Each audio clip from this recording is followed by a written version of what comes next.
আমের কিন্তু যাবার সময় হয়ে এসেছে, তাই আম দিয়ে এইটুকু বানিয়েই নিই।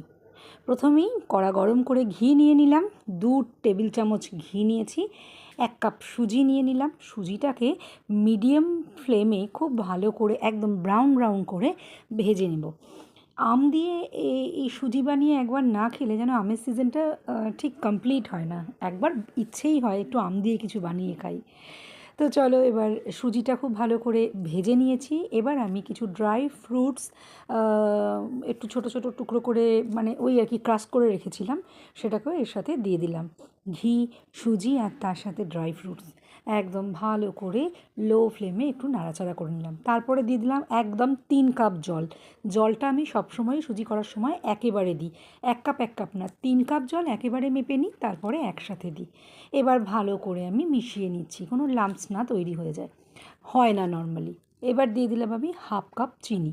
চিনিটা দিয়েও ভালো করে নাড়িয়ে মিশিয়ে মিশিয়ে নাড়িয়ে নাড়িয়ে নাড়িয়ে নেব। আর আমি গ্যাসের ফ্লেম কিন্তু হাই রেখেছি পুরো টাইমটা, মানে জল দেওয়ার পর থেকে। এবার বেশ নাড়িয়ে চাড়িয়ে বেশ কিছুটা সময় ধরে, এটা কিন্তু ছেড়ে দিলে হবে না, কনস্ট্যান্ট এইভাবে নাড়তে থাকতে হবে। তারপর ড্রাই হয়ে গেল। এবার ম্যাঙ্গো পিউরি দিয়ে দিলাম। আমি একটা বড় আমের একটা যে মানে সাইড হয় আর কি, একটা সাইড মানে চোকলা যেটা বলে, সেটাকে কেটে নিয়েছিলাম টুকরো টুকরো করে, তারপরে ভালো করে মিক্সিতে পেস্ট করে নিয়েছি।